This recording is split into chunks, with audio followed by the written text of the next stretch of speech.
சரி, சரியான விடையை அறிந்து கொள்ள ஆர்வமாக இருக்கின்றீர்கள் அப்படின்னு நினைக்கிறேன். நன்னூல்ல இடம்பெறல என்றது அது வராது. என்ன காரணம்னு சொன்னால், நன்னூல் 271 கூறப்பட்டிருக்கிறது, செந்தமிழ் ஆகி திரியாது யார்க்கும் தம்பொருள் விளங்கும் தன்மைய இயற்றொல் என்கின்ற ஒரு வாசகம் இருக்கிறது. செந்தமிழ் ஆகி திரியாது யார்க்கும் தம்பொருள் விளங்கும் தன்மைய இயற்றொல், தமிழ் என்ற சொல் நன்னூல்ல இடம்பெற்றிருக்கிறது. தொல்காப்பியத்திலையும் தமிழ் இலக்கியத்துக்கு ஒரு தமிழ் இலக்கியத்துக்கு வந்துட்டு அடித்தளமான ஒரு நூல், எல்லோருக்குமே வந்துட்டு தமிழை புரிந்து கொள்வதற்காக வேண்டி வந்த ஒரு இலக்கிய நூல் தான் தொல்காப்பியம். எனவே தொல்காப்பியத்துல அதிகமான இடங்கள்ல தமிழ் என்ற சொல் இடம்பெற்றிருக்கிறது. ஆகவே தொல்காப்பியமும் கிடையாது. திருக்குறளில் தான் தமிழ் என்ற சொல் இடம்பெறவில்லை. திருக்குறளில் தான் தமிழ் என்ற சொல் இடம்பெறவில்லை என்பதே சரியான விடை. எனவே சரியான விடை கூறிய அனைவருக்குமே வாழ்த்துக்களை தெரிவித்துக் கொள்கிறேன்.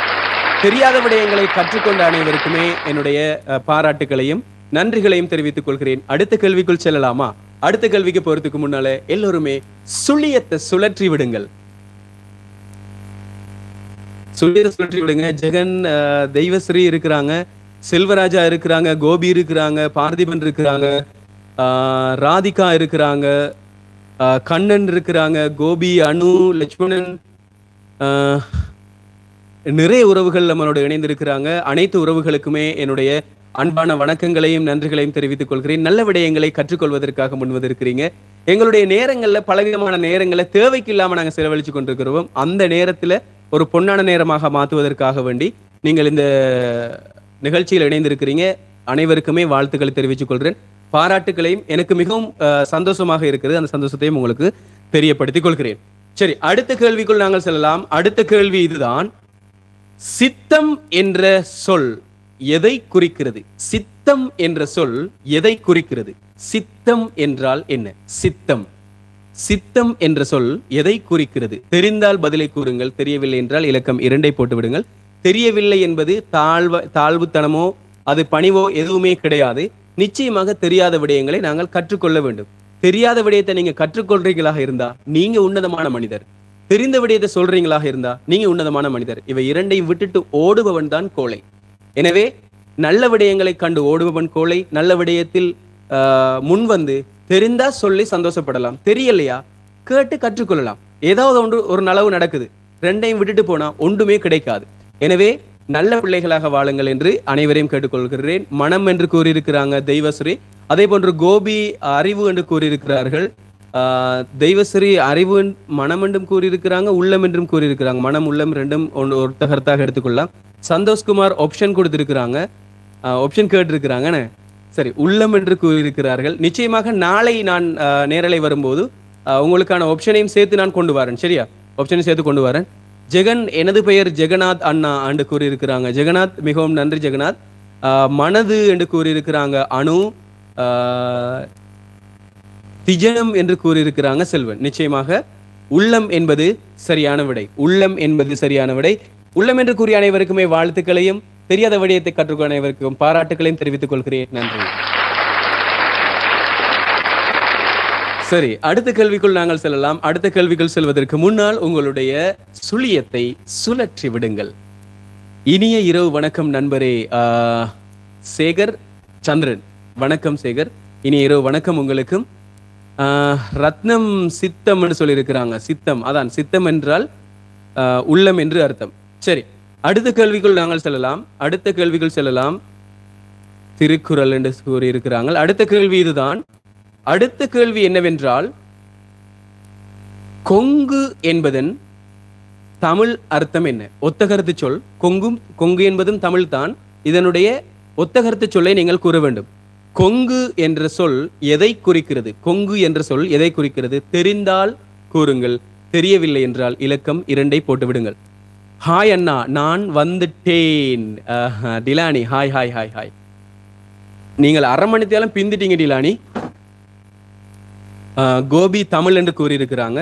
கொங்கு என்ற சொல் எதனை குறிக்கிறது என்றுதான் நான் கேட்டிருந்தேன். உங்களுக்கு உதாரணம்னு சொல்வதாக இருந்தால், இது ஒரு பாடலில் இடம்பெறும்.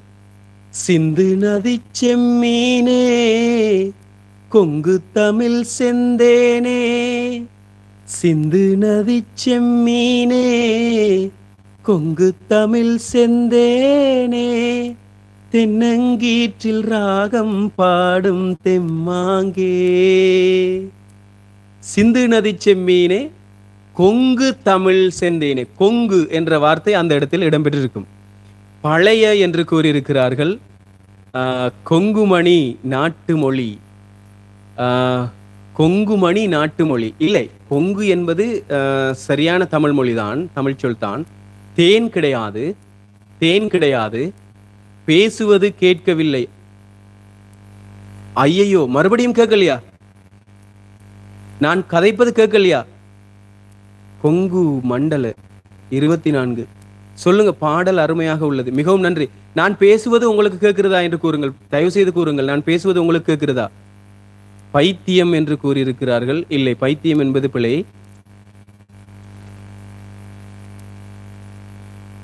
இல்லை, நன்றாக கேட்கிறது. கேட்கிறது தானே? சரி, நன்றாக கேட்கிறது. மிகவும் நன்றி நன்றி நன்றி நண்பர்களே. நீங்கள் பாடகரா? நன்றாக பாடுகிறீர்கள். இல்லை இல்லை இல்லை, நான் பாடகர் கிடையாது. லட்சத்துக்கு தமிழ் வார்த்தை என்ன? லட்சத்துக்கு 100 1000 தான். 100 1000 லட்சம், 100 1000 என்றுதான் லட்சத்துக்கு நாங்கள் கூறுவோம். 100 லட்சத்துக்கு நாங்கள் வந்துட்டு நிகர்ப்புகம் என்று கூறுவோம். 100 லட்சத்துக்கு நிகர்ப்புகம் என்று கூறுவோம். சரியா? பைத்தியம் கேட்கிறது, லட்சம். சரி, விடை என்னவென்றால், விடையை தெரிந்து கொள்ள ஆர்வமாக இருக்கிறவங்க இலக்கம் 1 போட்டு விடுங்க. கேட்குது அண்ணா. விடையை தெரிந்து கொள்ள ஆர்வமாக இருக்கிறவங்க இலக்கம் 1 போட்டு விடுங்கள். உங்கள் உச்சரிப்பு அருமையாக உள்ளது, மிகவும் நன்றி. தொடர்ந்தும் நமது நிகழ்ச்சிகளோடு இணைந்திருங்கள் என்று அன்பாக கேட்டுக்கொள்கின்றேன். கொங்கு, ஆமாம், 1 என்று அதிகமான நண்பர்கள் கூறியிருக்கிறார்கள். கொங்கு என்பது ஒரு பூவின் மகரந்தத்தை குறிக்கும். அதாவது தேன் மகரந்தத்தில் இருந்துதான் எடுக்கப்படும். தேனீக்கள் பூக்களினுடைய மகரந்தத்தை உறிஞ்சும் பொழுது அதிலிருந்து தேன் வரும். ஆகவே அந்த அந்த மகரந்தத்திலிருந்து வரக்கூடிய அந்த தேன் என்று சொல்றாங்க. ஆனால் மகரந்தத்துக்கு தான் கொங்கு என்று நாங்கள் கூறுவோம். அதாவது ஒரு பூவினுடைய மகரந்தத்தை நாங்கள் கொங்கு என்று கூறுவோம். அப்ப கொங்கு தமிழ் என்றால் மகரந்த தமிழ், அதாவது தேன் இனிக்கும் தமிழ் என்று அர்த்தம். ஏனென்றால் தேன் இருக்கிறது மகரந்தத்துக்குள்ள, அதனால கொங்கு தமிழ் என்று கூறுவோம். கொங்கு தமிழ் என்று கூறினால் இனிமையான தமிழ் என்று அர்த்தம். கொங்கு தமிழ் என்பதுக்கு அர்த்தம் இனிமையான என்று அர்த்தம். தேன் என்று நிறைய பேர் கூறியிருந்தாங்க. நிச்சயமாக தேனுக்கு சம்பந்தப்பட்ட ஒன்றுதான், தேனுக்கு சம்பந்தப்பட்ட ஒன்றுதான். ஆனால் தேன் இருக்கும் இடம்தான் கொங்கு. தேன் இருக்கும் இடம் கொங்கு, அது மகரந்தம் என்று கூறப்படும். நீங்கள் கேட்கும் கேள்விகளுக்கு பதில் ஒன்றுதான் அண்ணா, எங்களுக்கு தெரிகிறது. ஒன்றுதான் அண்ணா, எங்களுக்கு தெரிகிறது. என்னவென்று கூறுங்கள். அன்எக்ஸ்பெக்டட் ஆன்சர் ஐயா. அருமையான விளக்கம், மிகவும் நன்றி. தொடர்ந்தும் நமது நிகழ்ச்சிகளோடு என்றும் இணைந்திருங்கள். எங்களுக்கு சந்தாக்கள் போடாமல் இருப்பவர்கள் நிச்சயமாக சந்தாக்களை போட்டுக்கொள்ளுங்கள், அதாவது சப்ஸ்கிரைப் பண்ணிக்கொள்ளுங்க அப்படின்னு சொல்லிவிட்டேன். அதிகமான தமிழ் வார்த்தைகளை நான் பயன்படுத்த வேண்டும் என்ற ஆர்வத்தோடு என்னுடைய வாழ்க்கையில நான் எதிர்பாராத ஒரு விதமாக தமிழ் மீது ஒரு பற்று வந்தது. அதன் காரணமாக தமிழை மக்களுக்கு சொல்லிக் கொடுக்க வேண்டும், நானும் தமிழை வளர்த்து கொள்ள வேண்டும் என்கின்ற ஒரு ஆர்வத்தோடு இதை நான் செய்கிறேன். நிறைய பேர் எதிர்த்து கொண்டிருக்கிறார்கள். எதிர்ப்பவர்களை நான் கணக்கெடுப்பது கிடையாது. 6லும் சாவு 100லும் சாவு என்பார்கள். ஆகவே சாவு என்பது எத்தனை வயதில் வேண்டாலும் சாவு வரலாம். இருந்தாலும் யார் என்னை எதிர்த்தாலும் பரவாயில்லை, தமிழுக்காக வேண்டி உயிரை விட்டாலும் பரவாயில்லை என்ற ஒரு காரணத்துக்காக நான் என்னுடைய சேவையை செய்து கொண்டு போய் கொண்டிருக்கிறேன். நீங்களும் எனக்கு ஆதரவு தருமாறு மிகவும் அன்போடு கேட்டுக்கொள்கிறேன். ஹாய் சார், நான் வசீதரன். வணக்கம் வசீதரன். இந்தியாவின் மிகப்பெரிய 2வது பணக்கார மாநிலம் எது தெரியுமா என்று கேட்டிருக்கிறாங்க. இந்தியாவினுடைய 2வது மிகப்பெரிய மாநிலம் தெரியாது. குஜராத் 3வது என்று நினைக்கிறேன். நான் மறந்து விட்டேன். ஞாபகம் வரும் பொழுது நிச்சயமாக நான் கூறுகிறேன் உங்களுக்கு. வீரசேகர், உங்களுடைய பதிலை கட்டாயம் கூற வேண்டும் என்று கேட்டுக்கொள்கிறேன். லட்சுமணன், ஆம், யோகம் புத்தூர் தமிழ் சொல்லாடல் இனிமை, தமிழ் சொல்லாடல் இனிமை. மிகவும் நன்றி, மிக்க நன்றி. அங்குள்ள ஒரு கல்வெட்டை படித்து காமிக்க வேண்டும். நிச்சயமாக என்னால் முடிந்தால் நான் அதை செய்கிறேன். குரங்கு என்று கூறியிருக்கிறார்கள். தமிழ்நாடு இல்ல, தமிழ்நாடு வராது. தமிழ்நாடு வராதா? தமிழ் வராது. தமிழ் எமது உயிர். நிச்சயமாக தமிழ் எமது உயிர் தான். யாதேரே இருந்தாலும் முன்னேற முடியும். நிச்சயமாக நிச்சயமாக. அறிவை வளர்க்கும் உங்களுக்கு மிகவும் நன்றி. உங்கள் செயல் பாராட்டுக்கு உரியது. மிக்க மிக்க நன்றி சுமா. டிஎன்பிசி கொஸ்டின் கேளுங்க ப்ளீஸ். நிச்சயமாக நாளைக்கு நான் டிஎன்பிசி சம்பந்தமான கேள்விகள் கேட்கிறேன். இன்றைக்கு நாங்க என்ன செய்யலாம், பொதுவறிவு சாதாரணமான பொதுவறிவு விடயங்களை கேட்டுக்கொள்ளலாம். ஏனெண்டா இன்னும் எனக்கு குறிப்பிட்ட கொஞ்ச நேரங்கள் தான் இருக்கிறது. போட்டு விடவும் அண்ணா. நிச்சயமாக நான் போடுகிறேன். நன்னூல் குஜராத் 4வது சகோ, நம்ம தமிழ்நாடு தான் 2வது சகோ. மிகவும் நன்றி சேகர், மிக்க மிக்க நன்றி. Welcome to basic package. Parthiban நம்மளுடைய பேக்கேஜை வந்து மெம்பர்ஷிப்ல ஜாயின் பண்ணி இருக்கிறீங்க. மிக்க மிக்க நன்றி பார்த்திபன், மிகவும் நன்றி. உங்களை அன்போடு வரவேற்கிறேன். மற்றவர்களும் முடிந்தால் சேர்ந்து கொள்ளுங்கள் என்று கேட்டுக்கொள்கின்றேன். முக்கியமான சில விடயங்களையும் நான் அதில் பதிவிடலாம் என்று இருக்கிறேன். அதாவது அதில் இலங்கை மொழியை நான் கற்பித்திருக்கிறேன். அந்த பாடங்கள் அந்த பகுதியில் இருந்தாலும் நான் உங்களுக்கு நிச்சயமாக தமிழ் சம்பந்தமான விடயங்களை நான் கூறுகிறேன். டிலானி அண்ணா அக்கா எங்க கேட்டிருக்கிறாங்க. அக்கா சமைத்து கொண்டிருக்கிறாங்க. சரி, அடுத்த கேள்விக்குள் நாங்கள் செல்லலாம். அடுத்த கேள்விக்கு போறதுக்கு முன்னால் அனைவருமே பூஜ்ஜியத்தை டைப் செய்து போட்டு விடுங்க. பூஜ்ஜியத்தை டைப் செய்து போட்டு விடவும். அடுத்த கேள்விக்குள் நாங்கள் செல்லலாம்.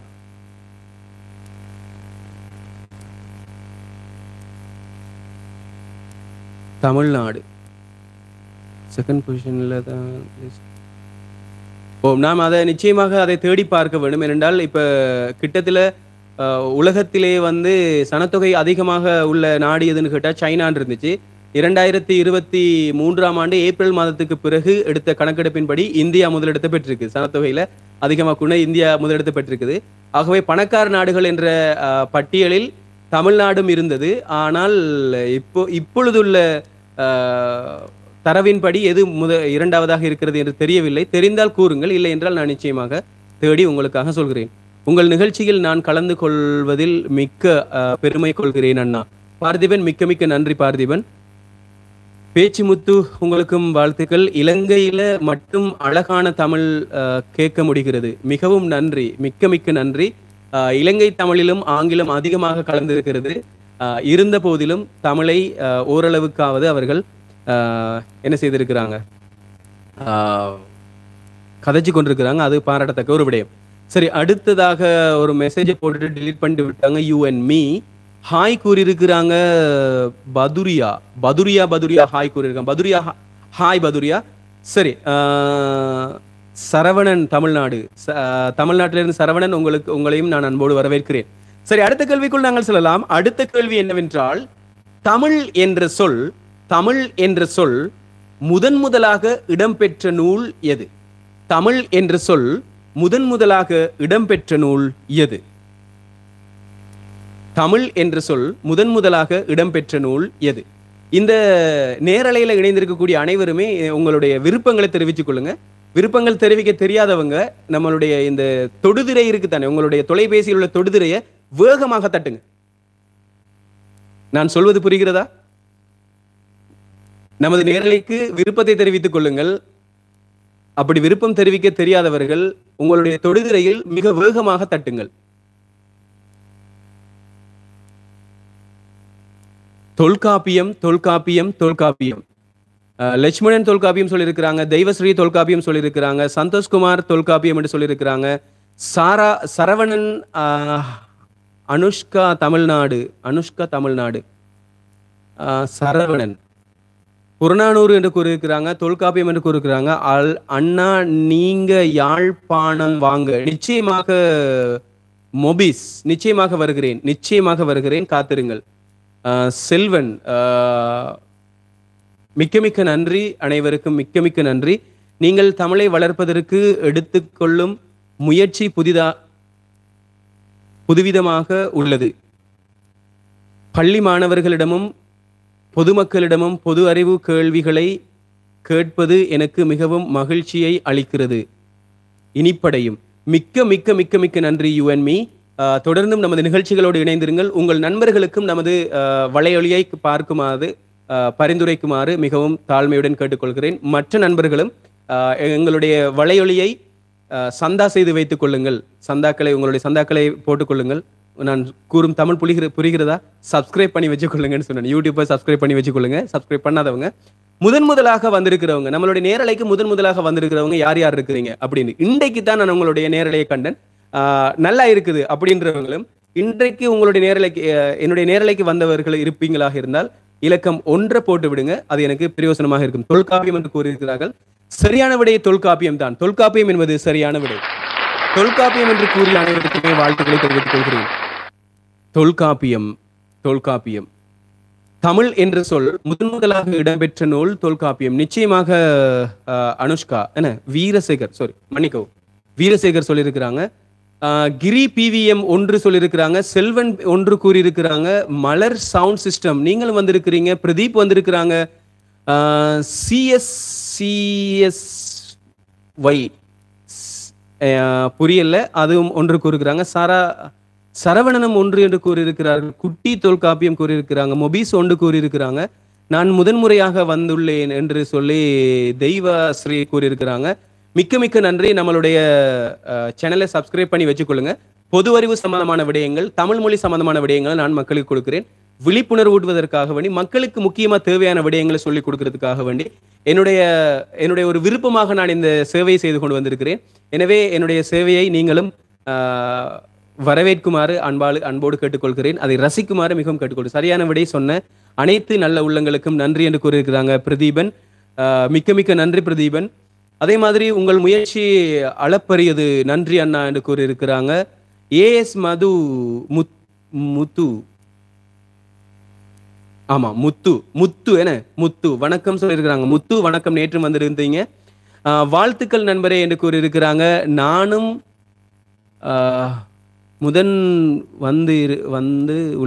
முதன்முறையாக வந்துள்ளேன் அப்படின்னு சொல்லி சரவணன் கூறியிருக்கிறாங்க. உங்க வீடியோ அனைத்தும் பார்க்கும் சகோதரா, பிடிக்கும் சகோதரா, உங்கள் வீடியோ அனைத்தும் பிடிக்கும் சகோதரா அப்படின்னு சொல்லி தமிழ் ராசா தமிழ் கூறியிருக்கிறாங்க.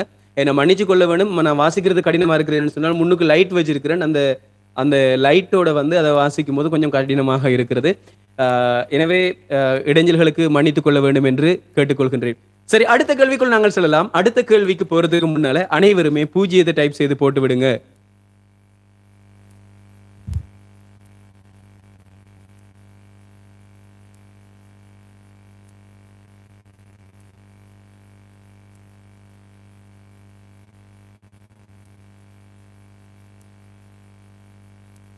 முத்து சொல்லியிருக்கிறாங்க, விவசாயம் சார்ந்து பேசுங்கள் என்று கூறியிருக்கிறார்கள்.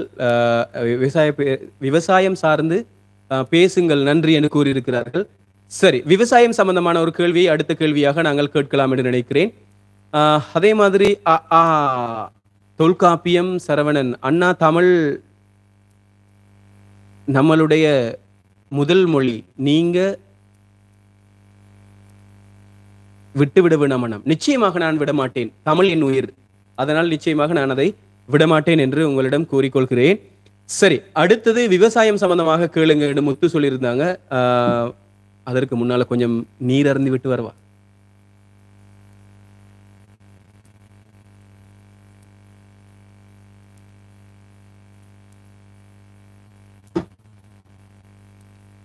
அடுத்த கேள்வி இதுதான். அடுத்த கேள்வி என்னவென்றால், விவசாயி இருக்கான் தானே, விவசாயிக்கு நண்பன் என்று அழைக்கப்படும் ஒரு பிராணியை கூற வேண்டும். விவசாயியின் நண்பன் என்று அழைக்கப்படும், விவசாயத்துக்கு நண்பனாக இருக்கும், விவசாயத்துக்கு அது பிரயோசனமானதாக இருக்கும், விவசாயிகளின் நண்பன் என்று அழைக்கப்படும் ஒரு பிராணி எது?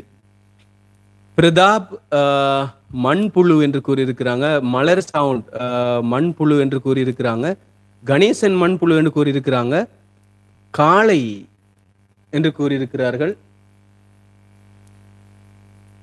மண்புழு என்று கூறியிருக்கிறார்கள். அநேகமானோர் மண்புழு என்றுதான் கூறியிருக்கிறார்கள். தேன் என்று கூறியிருக்கிறாங்க. ஆம், சரியான விடை மண்புழு தான். மண்புழு என்பதே சரியான விடை.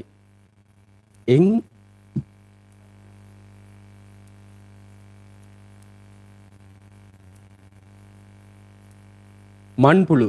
சரியான விடை மண்புழுதான். மண்புழு என்று கூறிய அனைவருக்குமே வாழ்த்துக்களை தெரிவித்துக் கொள்கிறேன். நன்றி, அனைவருக்குமே வாழ்த்துக்கள். சரி, அடுத்த கேள்விக்குள் நாங்கள் செல்லலாம். அடுத்த கேள்வி என்னவென்றால், தை பிறந்தால் வழி பிறக்கும் என்பார்கள். தை பிறந்தால் வழி பிறக்கும் என்பார்கள். அப்படி என்றால் என்ன? தை பிறந்தால் வழி பிறக்கும் அப்படி என்றால் என்ன? மண்புழு. சரியான விடை மண்புழுதான். தை பிறந்தால் வழி பிறக்கும் என்று கூறுவார்கள். அப்படி என்றால் என்ன? இலங்கை தமிழ் சுத்தமானதாக இருக்க காரணம் நான் நினைப்பது, அது ஒரு சிறிய தீவு. சிங்களவர்கள் தனியாகவும் தமிழர்கள் வடமாகாணத்திலும் தனித்தனியே வசிப்பதால் இலங்கை தமிழ் தூய்மையாக உள்ளது என்று நினைக்கிறேன். பழமொழி. ஆம். வீரசேகர், உங்களுக்கு நான் இதற்கான விளக்கத்தை கூறுகிறேன். அதாவது இப்ப கொழும்பு போன்ற மேல் மாகாணத்தை எடுத்துக்கொண்டால், இலங்கையில் 9 மாகாணங்கள் இருக்கின்றன. இந்த 9 மாகாணங்களிலும் வடமாகாணத்தில் சிங்களவர்கள் இருக்கிறார்கள். அதையும் சிங்களவர்கள் இருக்கிறார்கள். வடமேல் மாகாணத்திலும் அனைத்து மாகாணங்களிலும் சிங்களவர்கள் இருந்து கொண்டுதான் இருக்கிறார்கள். இப்போ விளக்கம் என்னென்றால், வடமாகாணத்தில் சிங்களவர்கள் இருந்தாலும் சிங்கள மக்கள் பேசும் மொழி தமிழ். எனவே அவர்களை தமிழர்கள் என்றுதான் அழைக்க வேண்டும். அவர்கள் புத்தரை வழிபட்டாலும் அவர்கள் தமிழர்கள் தான். ஏனென்றால் அவர்கள் சிங்கள பூர்வீகமாக இருந்து கொண்டு தமிழ் மொழியை பேசிக் கொண்டிருக்கிறார்கள். எனவே அவர்களும் தமிழர்கள் தான். இங்க அதிகமான மொழியடைகள் இருக்கின்றன. உதாரணமாக இப்ப நாங்க மலை பிரதேசங்களுக்கு சென்றால் அங்கும் ஆங்கிலம் கலந்த தமிழ் தான் இருக்கும். வடமாகாணத்திலும் ஒரு சில இடங்களில் ஆங்கிலம் ஒரு சில இடங்கள் சொன்னா எல்லா இடங்களிலும் இருக்கிறது. ஆனால் இங்கு தமிழ் அந்த அளவுக்கு இருப்பதற்கான காரணம் என்ன காரணம் என்றால், இங்கு உள்ளவர்கள் அதிகமாக ஆங்கிலம் தெரியாதவர்கள். ஆங்கிலத்தை பெருசா எடுக்க மாட்டாங்க. ஆங்கிலம் கற்றுக்கொள்றதுக்கு பயம், அப்படியேப்பட்டவங்க இருக்கிறாங்க. 100க்கு 60% அப்படித்தான். 100க்கு ஒரு 20-22 வீதமானவர்களுக்கு தான் ஆங்கிலம் நிச்சயமாக தெரியும். ஆங்கிலம் என்பது நம்மளுடைய மொழி இல்லை. ஆனால் அப்படி ஒன்று இருக்கிறது. அடுத்தது, இங்கு உள்ள அரசியல்வாதிகள் என்ன செய்துட்டாங்கன்னு சொன்னா, ஒவ்வொருத்தரையும் பிரிச்சு வச்சுட்டாங்க. பிரிச்சு வச்ச காரணத்தினால சிலருக்கு அந்த சிங்களம் கலந்த தமிழ் இருக்கிறது. இப்ப கொழும்புல வந்துட்டு சிங்களம் கலந்த தமிழ் இருக்கு. ஏனென்றா அங்க உள்ள இஸ்லாமியர்கள் சிங்களத்தை கலந்து தான் தமிழ் பேசுவாங்க. மற்ற எல்லாரும் ஆங்கிலம் கலந்து பேசுவாங்க. ஆனால் தமிழுக்கு என்று ஒரு தனித்துவமான ஒரு நாடு இலங்கைன்னு அப்படித்தான் நினைக்கிறேன். ஏனென்றால் ராவணனுடைய கோட்டை இல்லையா, அதனால அப்படித்தான் இருக்கும் அப்படின்னு நினைக்கிறேன். வேறு காரணங்கள் என்பது எனக்கு தெரியாது. ஆனால் இந்தியாவிலும் இலங்கையிலும் ஆங்கிலம் கலந்த தமிழ் இருக்கிறது, இல்லாமல் இல்லை. ஆனால் இதிலும் ஒரு சிலர் மட்டும்தான் நிச்சயமாக இவ்வாறான தமிழ்களை கதைத்துக் கொண்டிருக்கிறார்கள். சில தமிழ் வார்த்தைகள் உங்களுக்கே புரியாது, ஏனென்றால் அவர்களுக்கும் அது தெரியாது அதுக்குரிய அர்த்தம். அப்படியாப்பட்ட தமிழ்களும் இருக்குது. சரி, அதை நாங்கள் ஒரு பக்கம் வைத்து விடுவோம். தை மாதத்தில் தான் விவசாயிகள் பொருட்களை வியாபாரங்கள் செய்வார்கள். புது வருடத்தில் எது வாழ்க்கையை ஒரு படி மேலே கொண்டு செல்வது? உங்கள் பெயர் என்னன்னா? என்னுடைய பெயர் மதுசன். நெல் அறுவடைக்குரிய காலம் என்பதால் அச்சதன் அதுக்கான தெளிவான விளக்கத்தை நீங்க போடுங்க எழுமென்றால். இங்கு இருக்கிற ஸ்கூல்ஸ் பெரும்பாலும் தமிழ் மீடியம் நிச்சயமாக.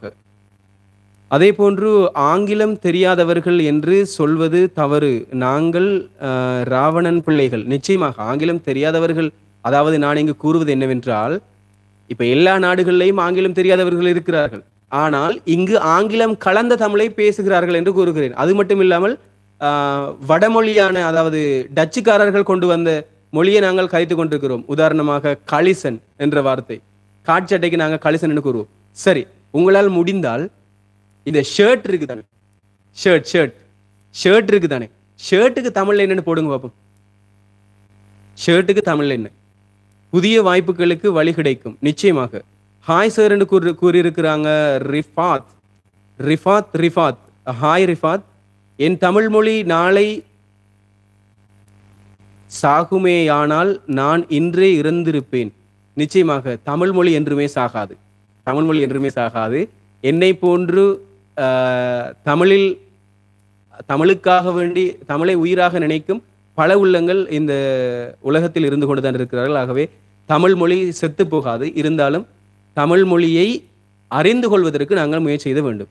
ஷர்ட் ஷர்ட் என்று கூறியிருக்கிறாங்க, மொபீஸ் கைச்சட்டை என்று கூறியிருக்கிறார்கள். இல்லை, கைச்சட்டை கிடையாது. சட்டை என்பதே தமிழ் கிடையாது, தெரியுமா? சட்டை என்பது, அதாவது என்ன சொல்றது, பிரெஞ்சுக்காரர்கள் வந்திருந்தாங்க தானே, அதே மாதிரி புரொட்டஸ்தாந்து மதத்தை கொண்டு வந்த ஆக்கள் வந்திருந்தாங்க. அதாவது புரொட்டஸ்தாந்து மொழியை கதைக்கிறவங்க இருந்தாங்க. அந்த புரொட்டஸ்தாந்து மொழியை பேசுறவங்க தான் என்னது, புரொட்டஸ்தாந்து மொழி தான் சட்டை. மாலை வணக்கம் அண்ணா, வணக்கம் தமிழன் டி, வணக்கம். பருத்தி ஆடை இல்ல, பருத்தியால் தைக்கப்பட்ட ஆடை அது கைச்சட்டையாக கால் சட்டையாக இருந்தாலும் அல்லது வேறு ஏதாவது துணியாக இருந்தாலும் போர்வையாக இருந்தாலும் அது பருத்தி ஆடையாகத்தான் இருக்கும். பருத்தி பஞ்சு மூலமாக தயாரிக்கப்பட்ட ஆடைகள் எல்லாம் பருத்தி ஆடைகள். மேலங்கி என்று கூறியிருக்கிறார்கள், அது காரண பெயர், அதுவும் எடுத்துக்கொள்ளலாம். மேலங்கி என்றால் அது பொதுவாக குறிக்கும். இதுவும் மேலங்கி தான். டிஷர்ட் என்பது மேலங்கி தான். துண்டு போட்டாலும் அது மேலங்கி தான். இப்ப துண்டு போடுறாங்க தானே, இந்த வேட்டி சட்டை உடுக்குறவங்க என்ன செய்வாங்கன்னு சொன்னா, வேட்டியை கட்டி ஷர்ட் போட்டு அதுக்கு மேல துண்டு போடுவாங்க. அந்த துண்டும் மேலங்கி தான். வாணி மட்டக்களப்பு மேலாடை, வாணி மட்டக்களப்பு மேலாடை, பவா வாணி மட்டக்களப்பு மேலாடை என்று கூறியிருக்கிறாங்க. அங்கவஸ்திரம் என்பது துண்டு. அங்கவஸ்திரம் என்பது துண்டு, அதான் சரியான தூய தமிழ் தான். அங்கவஸ்திரம் என்பது அது துண்டு, கட்டிக்கொள்வது, இடுப்பில் கட்டிக்கொள்ளும் துண்டு அல்லது இந்த கழுத்தில் போட்டுக்கொள்ளும் துண்டு அங்கவஸ்திரம். சிலர் இப்படி கைகளில் தொங்க விட்டு கொண்டிருப்பார்கள், அதுவும் அங்கவஸ்திரம் என்று கூறுவோம். மேலங்கி என்று கூறியிருக்கிறார்கள், சட்டை மேலாடை என்று கூறியிருக்கிறார்கள், சொக்காய் என்று கூறியிருக்கிறார்கள். சொக்காய் சட்டை இதெல்லாம் சொக்காய் என்பது, அதாவது அது என்ன சொல்றது, நாட்டு மொழி என்று கூறுவோம் சொக்காய் என்பது. விளைஞ்சா, அதாவது சொக்காய் என்பது காரணம் என்னன்னு சொன்னால், அவர்களை இன்பமடைய செய்த ஒரு ஆடை சொக்காய். சரியா? சொக்காய் என்றால் இன்பம் அடைய செய். நாங்க சொல்லுவோம் தானே, சொக்க வைக்கிற என்று சொல்றோம் தானே, உன்னை பார்க்கும்போது எனக்கு நீ என்ன சொக்க வைக்கிறேன்னு சொல்றோம், அதாவது என்னை இன்பம் அடைய செய்கிறாய் என்று அர்த்தம். சொக்க வைக்கிறது. அப்ப சொக்க தங்கம்னு படிச்சிருக்கோம் தானே, இன்ப தங்கம் அப்படின்னு சொல்லுவோம். சில இடங்களை சொர்க்க தங்கம்னு சொல்லுவோம். சொர்க்கம் என்றாலே இன்பம் தானே, அதனாலதான் சொர்க்கம் என்று பேர் வந்தது. சொக்கம் என்ற பேர் தான், அதாவது அது இன்பம் கிடைக்கிறதால சொர்க்கம் என்ற பேர் வந்திருக்குது. சொக்கம் என்று சொன்னால், சொக்காய் என்று சொன்னால் இன்பம் தரும் ஆடை என்ற அர்த்தம். சரியா? சந்தோஷமான புது ஆடைக்கு நாங்க சொக்காய் என்று சொல்லுவோம், அது இன்பம் தரக்கூடிய ஆடை என்பதால. உலகில் மூத்த மொழி தமிழா? இல்லை, என்ன எண்டா இது பொய் கதையா? இல்ல, உலகிலே மூத்த மொழி தமிழ் தான். உலகிலேயே மூத்த மொழி தமிழ் தான், இது எந்த விதமான சந்தேகமும் கிடையாது. அங்கவஸ்திரம் என்ற சொல்லுக்கு வருகிறது, அது எப்படி தமிழ் மொழியாகும்? இல்லை, அதாவது அங்கவத்திரம் என்பதுதான் அதனுடைய பெயர், அதை அங்கவஸ்திரம் என்று குறிப்பிட்டிருக்கிறார்கள். சரியா? இப்ப இந்த இஸ் என்ற சொல் எதற்கென்றால், நான் சொன்னேன் தானே, செந்தமிழாகி தெரியாது யாருக்கும் தம்பொருள் விளங்கும் தன்மையை ஏற்றோல்னு சொல்லுவாங்க தானே, ஒருத்தருக்கு புரிய வைப்பதற்காக வேண்டி அந்த எழுத்துக்களை பயன்படுத்துவார்கள். இப்ப சாதாரணமா ஜா, ஷ, அதே மாதிரி ஹ, இஸ் என்ற எழுத்துக்கள் எல்லாம் தனியாக எழுத முடியாது. எங்களுடைய தமிழ் மொழியில தனியாக எழுதுவதற்காக இதை பயன்படுத்தி இருக்கிறார்கள். சரியா? இப்ப உதாரணமாக கா என்ற சொல் ஹா என்று மாறும். கா, அதாவது KA சவுண்ட். சரியா? கா என்ற சொல் ஹா என்று மாறுவது எந்த இடத்தில் என்றால், ஒரு உயிர்மை எழுத்துக்கு பக்கத்தில் இன்னொரு உயிர்மை எழுத்து வரும்போது அது மெதுவாக மாறிவிடும். உதாரணமாக கா ஹாவாக மாறுகிறது எங்கென்றால், இப்ப காகம் என்று எடுத்துக்கொள்ளுங்களேன், காவத்தான் போடுகிறோம், மறுபடியும் காவத்தான் போடுகிறோம், காக்கம் என்று வாசிக்கிறது கிடையாது, காகம் ஹம் என்று வாசிக்கிறோம், காகம் என்று வாசிக்கிறோம். அப்ப உலகம் என்று சொல்றோம், உலகம் என்று வாசிக்கிறது இல்லையே, உலகம் என்று வாசிக்கிறோம். என்ன காரணம்? அந்த உயிர்மை எழுத்துக்கு பக்கத்துல வந்த உயிர்மை மென்மையாக மாறுகிறது. அந்த காரணத்தினால் முதலாக உச்சரிப்பதற்கும் இடையில் உச்சரிக்க வைப்பதற்காகவும் இந்த வட எழுத்துக்களை சேர்த்து கொண்டார்கள். சரியா? இதற்கு தமிழில் எழுத்துக்கள் உள்ளன, ஆனால் அந்த எழுத்துக்களை என்ன செய்யல, அந்த அரிச்சுவடியில சேர்க்காதது தமிழனுடைய ஒரு பிழைதான். இருந்தாலும் அது நமக்கு சேர்க்கலன்றது அது குற்றம் என்று கூறுறது கிடையாது. மொழியை பேசுவதற்காக எழுத்துக்களை சேர்த்து கொண்டமைக்கு நன்றிகளை தெரிவித்துக் கொள்ள வேண்டும், அவ்வளவுதான். இனிமேல் எங்களால் அந்த அரிச்சுவடியை மாற்றி இது வேற வேறையா இருக்கணும் அப்படின்னு சொல்லி மாற்ற முடியாது. இருந்தாலும் அதை பயன்படுத்தி நாங்கள் தூய தமிழை பேசுவதற்கு, கதைப்பதற்கு, அதை உணர்த்துவதற்கு நாங்கள் தெரிந்து கொள்ள வேண்டும். அவ்வளவுதான். கைச்சராய், செல்வன் சரியான விடையை கூறியிருக்கிறது. கைச்சராய் என்பது ஷர்ட். கைச்சராய் என்பதுதான் ஷர்ட். கைச்சராய். போர்வை என்பது போர்வை, நாங்கள் போர்த்திக் கொள்வதுதான் போர்வை. கூகுள் கைச்சராய். செல்வன் கூகுள் பண்ணி பாத்தீங்களா? சரி, கைச்சராய் என்பதுதான் சரியான விடை. கூகுள்ல அதை அப்டேட் பண்ணி வச்சிருக்கிறாங்க அப்படின்னு நினைக்கிறேன். அதை கூகுள்ல போட்டு வச்சிருக்கிறாங்கன்னு நினைக்கிறேன். அதுதான். அதே மாதிரி மொழிகளிலேயே தமிழ் மொழி போல் இனிதாவது எங்கேனும் காணோம். பாரதியார் கூறியது தேவஸ்ரீ. ஆம், நிச்சயமாக பாரதியார் கூறியதுதான். யாம் அறிந்த மொழிகளிலே தமிழ் மொழி போல் இனிதாவது எங்கும் காணோம் என்று சொல்லி கூறியிருக்கிறாங்க. நாங்கள் கண்ட மொழிகள்ல எந்த இடத்திலையும் தமிழ் மொழியை போல ஒரு இனிமையான மொழியை நாங்கள் காணவில்லை என்கின்ற ஒரு வாசகத்தை பாரதியார் பாடியிருப்பார். அதை தேவாஸ்ரீ கூறியிருக்கிறாங்க. மிகவும் நன்றி தேவாஸ்ரீ. அதே போன்று சரியான என்னது உச்சரிப்பில் பேசுறீங்க. மிகவும் நன்றி சரவணன், மிக்க மிக்க நன்றி. என்னுடைய தமிழும் 100க்கு 100 விழுக்காடு சரியானது கிடையாது. சரியா? 100க்கு 100 விழுக்காடு சரியானது கிடையாது. 100க்கு ஒரு 70 அல்லது 65 தான் எடுக்கலாம். அந்த அளவு தான் என்னுடைய தமிழும் சரியாக இருக்கு. கூகுளில் டிரான்ஸ்லேட், கூகுளில் தேடினாலும் ஷர்ட்டுக்கு தமிழில் சட்டைன்னு தான் ப்ரோ வருது. கூகுள் அதிகமான நண்பர்களுக்கு நான் சொல்ற விடயம் என்றால், உங்களுக்கு பதில் தெரியவில்லை என்றால் கூகுள் பண்ணி பார்க்காதீங்க. ஏனென்றா நீங்க பார்த்து சொல்வதால அது ஞாபகம் நிற்காது. நீங்களாகவே முயற்சி செய்து படித்தால் நிச்சயமாக உங்களுக்கு ஞாபகம் நிற்கும். இப்ப கூகுள்ல நீங்க சர்ச் பண்ணி பார்த்தீங்கன்னா, அதை தேடி அதை கொண்டு வந்து நீங்க விடைய சொன்னீங்கன்னா அது மறந்துடும். விளங்கிட்டா? அப்ப தெரியாத ஒரு விஷயத்துல இருக்கும்போது உங்களோட மூளை தெரியாதுன்னு தான் வேலை செய்யும். அப்படி வேலை செய்து கொண்டிருக்கும் போது அதை படித்துக் கொள்ற அந்த சந்தர்ப்பத்துல அது ஞாபகத்துல நிற்கும். விளங்கிச்சா? இந்த காரணத்தினால தயவு செய்து ஒரு புத்தகத்தை பார்த்தோ அல்லது நீங்க கூகுள பார்த்தோ என்ன செய்யாதீங்க. தயவு செய்து நீங்க விடைகளை நீங்க போடாதீங்க என்று தாழ்மையுடன் கேட்டுக்கொள்கிறேன். குட் நைட் அண்ணாண்டு கூறியிருக்கிறாங்க. எனக்கும் நேரம் நெருங்கி விட்டது என்னுடைய வகுப்புக்கு செல்வதற்கு. எனவே இன்னும் 2 நிமிடங்கள் தான் இருக்கிறது. எனவே உங்களுக்காக ஒரு நிமிடங்களை உங்களுக்காக நான் தருகிறேன். சரி, அடுத்த கேள்விக்குள் நாங்கள் செல்லலாம். அடுத்த கேள்வி என்னவென்றால், நான் உங்களுக்கு அந்த விடையை சொல்ல மறந்து விட்டேன், மன்னிக்கவும். அதாவது தை பிறந்தால் வழி பிறக்கும் என்பார்கள் தானே. அதற்கு காரணம் என்னவென்றால், தை மாதத்தில் அறுவடை செய்வார்கள். தை மாதத்தில் அறுவடை செய்வார்கள். தை மாதத்துக்கு முன்பு இந்த வேளாண்மைகள் விளைந்து, அதாவது வயல்கள்ல நெல்கள் வந்து வேளாண்மைகள் விளைந்து வரம்புகளில் படுக்கும். வரம்புகளில் கிடக்கும் பொழுது அந்த வரம்புகளால் நடக்க முடியாது. ஏனென்றால் நெல் மிதிபடும். நெல்மணியை மிதிக்க கூடாது. அது அன்னம், நாங்கள் உண்ணக்கூடிய உணவு. இதை காலால் மிதிக்க கூடாது என்பதற்காக அந்த வழியால போக மாட்டாங்க. அப்போ வழி கிடையாது. அந்த வழிதான் இது. சரிதானே? அப்போ தை மாதம் பிறந்தவுடன் அனைத்து அறுவடைகளும் முடிந்ததும் இந்த நெற்கதிர்கள் எல்லாம் அந்த வயல்கள்ல அந்த வரம்புகள் என்ன செய்யாது, இருக்காது. எனவே வழி பிறந்து விடும் போவதற்கு. இதுதான் தை பிறந்தால் வழி பிறக்கும் என்பதற்கான அர்த்தமோ தவிர தை பிறந்தால் நமக்கு பணம் கிடைக்கும் என்பது கிடையாது. நிச்சயமாக நீங்கள் யோசித்து பாருங்கள். உங்களுடைய வாழ்க்கையில் தை மாதம் பிறந்தவுடன் பொங்கலுக்கு ஆடை எடுப்பதற்கு கஷ்டப்பட்ட எத்தனையோ பேர் இருக்கிறாங்க. இருக்குதா இல்லையா? அப்ப எல்லோருக்கும் அது வழி பிறக்கிறது கிடையாது. ஆகவே வழி பிறப்பது என்றால் இதுதான் சரியான அர்த்தமோ தவிர காசு கிடைக்கும் செல்வம் கிடைக்கும் என்பது கிடையாது. நல்ல பதில். அந்த பையன் நல்ல வடிவா இருக்கா? அந்த பையன் நல்ல வடிவா இருக்கா? சொக்க என்பது சென்னை தமிழ். சொக்கா என்பது சென்னை தமிழ். சொக்கா என்பது சென்னை தமிழாக இருந்தாலும் நிச்சயமாக சொக்கா என்பது இன்பம் தரும் என்பதை குறிக்கிறது. சரியா? இன்பமான ஒரு விடயத்தை குறிக்கிறது. அருமை என்று கூறியிருக்கிறாங்க தமிழரசன் தமிழ். அண்ணா ப்ரோ கிரைதான். ஆமா ப்ரோ கிரைதான் என்று கூறியிருக்கிறாங்க. அப்படியே இவ்வளவுதான், இது தெரியாமல் நாங்க இருந்தோம் அண்ணா. மிக்க நன்றி பார்த்திபன். அருமை என்று கூறியிருக்கிறாங்க செல்வன். அனைவருக்குமே வாழ்த்துக்களையும் நன்றிகளையும் தெரிவித்துக் கொள்கிறேன். எனவே தெரியாத பல விடயங்களை, எனக்கு தெரியாத பல விடயங்கள் இருக்கின்றன. எனக்கு தெரிந்த விடயங்களை மக்களுக்கு கூறுவதற்காக என்னுடைய காலங்களை நேரங்களை நான் செலவழித்துக் கொண்டிருக்கிறேன். எனவே உங்களுடைய ஆதரவுகளை எனக்காக வழங்குங்கள் என்று கேட்டுக்கொள்கின்றேன். எனக்கும் ஆசையாக உள்ளது தமிழ்நாட்டுக்கு வர வேண்டும்.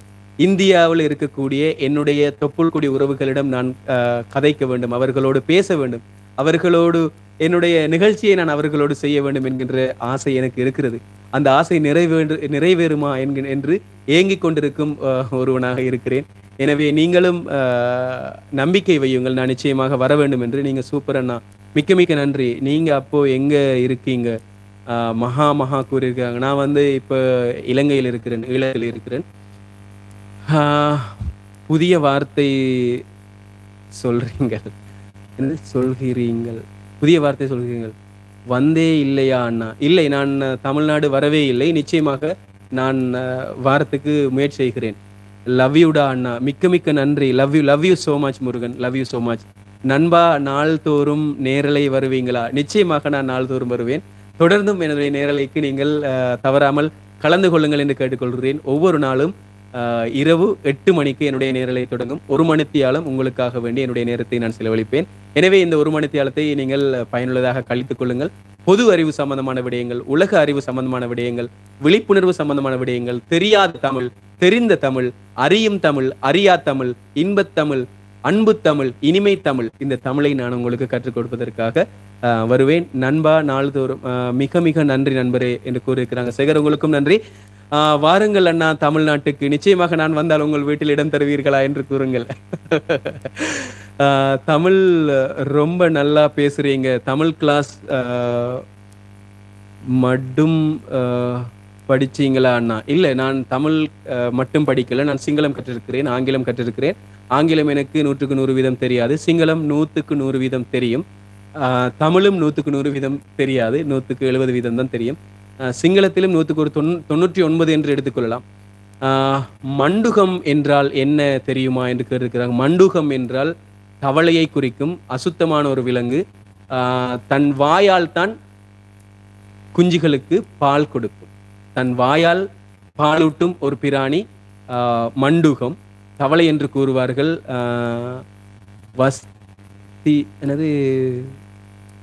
வசீதரன், வசி, நான் சொன்னது சரியா என்று கூறுங்கள். அதே போன்று கருப்பு முட்டையிடக்கூடிய ஒரு உயிரினம் தவளை. சரியா? எனக்கு தெரிந்த விடயங்களை நான் உங்களுக்கு கூறியிருக்கிறேன். மதுரைக்கு கண்டிப்பா வாங்க அண்ணா, நிச்சயமாக வருகிறேன். நீங்கள் மென்மேலும் வளர வேண்டும் அண்ணா என்று கூறியிருக்கிறாங்க. அருமை அண்ணா, குட் நைட். நாளைக்கு தொடர்ந்தும் அண்ணான்னு கூறியிருக்கிறாங்க. அதே போன்று வாழ்த்துக்கள், நன்றி என்று கூறியிருக்கிறாங்க. முத்து, வாழ்த்துக்கள் முத்து, மிகவும் நன்றி. வணக்கம் என்று கூறியிருக்கிறாங்க. அதே போன்று மண்டுகம் என்று கூறியவர், நிச்சயமாக உங்களுடைய பதிலை கூறுங்கள். எனக்கு தெரியாத விடயங்களும் இருக்கலாம், உங்களுக்கு தெரிந்த விடயங்களும் இருக்கலாம், அதனால தான் கூறுங்க. வசீதரன் வசி, உங்களுடைய பதிலை கூறுங்கள். நன்றி, வணக்கம் என்று கூறியிருக்கிறாங்க. கண்டிப்பா வாங்க வீட்டுக்கு அப்படின்னு சொல்லி சரவணன் கூறியிருக்கிறாங்க. கடைசியாக ஒரு கேள்வி என்று மொபீஸ் கேட்டிருக்கிறாங்க. மொபீஸ், உங்களுடைய கேள்வியை நீங்கள் கேளுங்கள், நிச்சயமாக நான் உங்களுக்கு பதில் கூறுகிறேன். சிங்களம்னா என்ன லாங்குவேஜ், எங்க பேசுவாங்க? சிங்களம் இலங்கையில் பேசுவாங்க. சிங்களம் என்பது 4-5 மொழிகளை கலக்கப்பட்ட ஒரு கலவை என்று கூறலாம். அதே போன்று சமஸ்கிருதத்தையும், தமிழையும், ஹிந்தியையும், அரபியையும், உருதையும், ஆங்கிலம், இப்படி பலவிதமான மொழிகளை கலந்த ஒரு மொழிதான் சிங்களம் என்று கூறுவது. நீங்க பேசுகிற தமிழ் ரொம்ப லவ் பண்றேன் அண்ணா, மிக்க மிக்க நன்றி. ஆறுமுகம் உங்களுக்கு. அதே போன்று பண்டாரம் என்றால் என்ன அண்ணா என்று கேட்டுக்கிறாங்க. பண்டாரம் என்றால், அதாவது பண்டாரம் என்பதற்கான அர்த்தம் என்னவென்றால், பண்ணுவது என்பது செய்வது, ஆகாரம் என்றால் உணவு, அதாவது பண்ணிய பண்ட ஆகாரம், அதாவது பண்ணப்பட்ட ஆகாரம் பண்டாரம் என்று கூறுவோம். இதை நாங்கள் சில இடங்கள்ல தீனி பண்டாரம் என்று கூறுவோம். நீங்க பார்த்திருப்பீங்க. தீனி பண்டாரம் என்றால் பண்ணப்பட்ட உணவுகளை தின்பவன் என்று அர்த்தம். பண்ணப்பட்ட உணவுகளை தின்பவனுக்கு பண்டாரம் என்று கூறுவோம். சரியா? பண்டாரம் என்றால் அதாவது பண்ணி வைக்கப்பட்ட ஆகாரம் பண்டாரம். சரியா? இதுக்கு நாங்க பணியாரம், பலகாரம் என்று கூறுவோம். இதற்கும் இதுக்குரிய அர்த்தங்களை நாங்க சொல்லலாம். பணியாரம் என்றால் பண்ணிய ஆகாரம் பணியாரம், பண்ணப்பட்ட ஆகாரம் பண்டாரம். பலகாரம் என்றால் பலவிதமான வடிவங்களில் செய்யப்படும் ஆகாரம் பலகாரம். இதுதான் பலகாரம், பணியாரம், பண்டாரம். இதற்கான அர்த்தங்கள் இதுதான். உங்களுக்கான விடையை நான் உங்களுக்கு கூறியிருக்கிறேன் என்று பொன்னுசாமி உங்களுக்கு கூறியிருக்கேன்னு நினைக்கிறேன். திருக்குறள் ஓலைச்சுவடி இப்போது எங்கு உள்ளது என்று கேட்டிருக்கிறாங்க. நிச்சயமாக எனக்கு தெரியாது. திருக்குறள் ஓலைச்சுவடி எங்க இருக்கிறது என்று தெரியாது. கன்னியாகுமரி மாவட்டத்தில் இருக்கலாம் ஒரு வேளை. நீங்க அங்கு சென்றால் நிச்சயமாக அதை காணலாம் என்று நினைக்கிறேன்.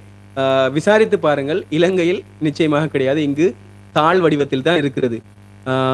முத்து நகருக்கு வாருங்கள் அண்ணா. நிச்சயமாக நான் முத்து நகருக்கு வருகிறேன். எவ்வளவு நிகழ்ச்சி இருந்தாலும் உங்கள் நிகழ்ச்சி நாங்கள் அறிந்து கொள்வதும் தெரிந்து கொள்வதும் உங்கள் நிகழ்ச்சியில் தான் அண்ணா. மிக்க மிக்க நன்றி. கரெக்ட் சார் அப்படின்னு சொல்லி வாசி சொல்லியிருக்கிறாங்க.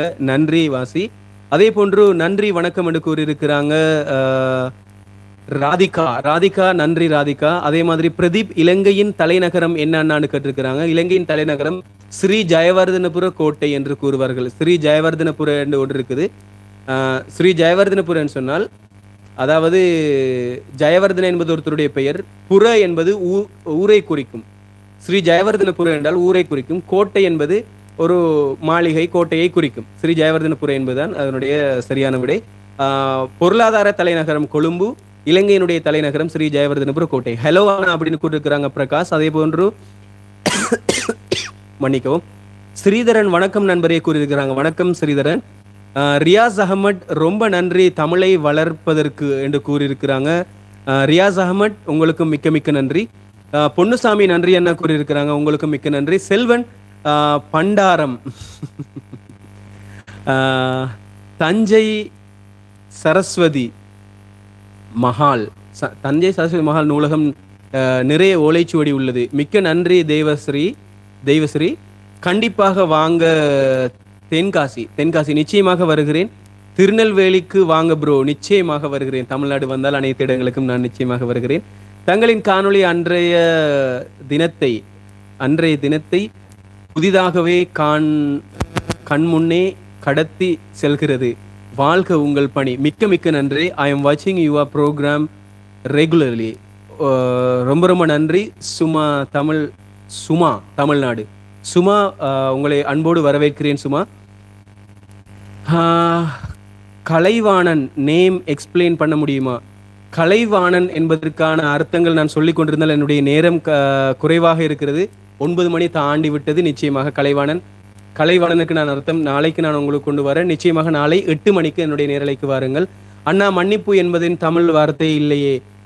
மன்னிப்பு என்பதற்கும் நான் உங்களுக்கு நிச்சயமாக நாளைக்கு நான் உங்களுக்கு விளக்கம் கொண்டு வருகிறேன்.